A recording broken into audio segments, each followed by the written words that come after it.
The first step in our data science process is acquiring data. After this video, you will be able to list techniques and technologies to access and retrieve the data you need, and describe an example scenario that accesses data from a variety of sources using different technologies.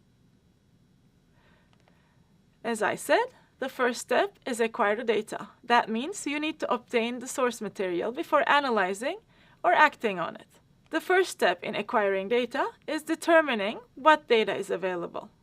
When it comes to finding the right data sources, we try to leave no stone unturned. You want to identify suitable data related to your problem and make use of all data that is relevant to your problem for analysis. Sometimes, leaving out even a small amount of important data can lead to incorrect conclusions. Data comes from many places, local and remote, in many varieties, structured and unstructured, and in many different velocities that refers to the streaming speed of the data. There are many techniques and technologies to access these different types of data. Let's discuss a few examples. A lot of data exists in conventional relational databases, like structured data coming from organizations. The tool of choice to access data from databases is Structured Query Language, or SQL, which is supported by all relational database management systems. Additionally, most database systems come with a graphical application environment that allows you to query and explore the datasets in the database. Data can also exist in files such as text files and Excel spreadsheets. Scripting languages are generally used to get data from files. A scripting language, like Python, is a high-level programming language that can be general purpose or specialized for specific functions. You'll see Unix scripting and some Python in week 2. In addition, throughout this class, we will be using Python in all of our case studies and examples. Next week, we'll review Python, and in week 3, you'll start learning Python libraries and functions related to text processing. Other common scripting languages with support for processing files are JavaScript, PHP, Perl, R, Octave, and MATLAB, to name a few. An increasingly popular way to get data is from websites. Web pages are written using a set of standards approved by World Wide Web Consortium, or W3C. This includes a variety of formats and services. One common format is XML, or Extensible Markup Language, or JSON, which both use markup symbols and tabs to describe the contents on a web page.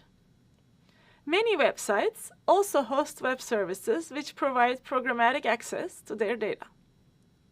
There are several types of web services, the most popular one being REST, since it's easy to use. REST stands for Representational State Transfer, and it is an approach for implementing web services with performance, scalability, and maintainability in mind. WebSocket services are also becoming more popular since they allow real-time notifications from the websites. NoSQL storage systems are increasingly used to manage a variety of data types. These data stores are databases that do not represent data in a table format with columns or rows, as with conventional relational databases. Examples of these data stores include Cassandra, MongoDB, and HBase. NoSQL data stores provide APIs to allow users to access the data. These APIs can be used directly or in an application that needs to access the data, like a Python script.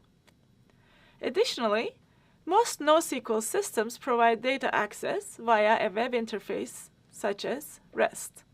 In one application from our work at the San Diego Supercomputer Center, we use wildfire data analysis to predict fire direction and rate of spread. This project requires acquiring data using several different mechanisms. The project itself stores historical sensor data from weather stations in a relational database. We use SQL to retrieve this data from the database to create models to identify weather patterns associated with fire weather conditions. To determine whether a particular weather station is currently experiencing fire weather conditions, we access real-time data using a WebSocket service. Once we start listening to this service, we receive weather station measurements as they occur. This data is then processed and compared to patterns found by our models to determine if a weather station is experiencing Santa Ana conditions or fire weather conditions. At the same time, tweets are retrieved using hashtags related to any fires that are occurring in the region. The tweet messages are retrieved using the Twitter REST service. The idea is to determine the sentiment of these tweets to see if people are expressing fear, anger, or simply nonchalant about the nearby fire. The combination of sensor data and tweet sentiments helps to give us a sense of the urgency of the fire situation. To summarize, data can come from many places. Finding and evaluating all useful data to our analytics is important before we start acquiring data. Depending on the source and structure of the data, there are alternative ways to access it, and we'll see all about these access methods throughout the coming weeks in Python.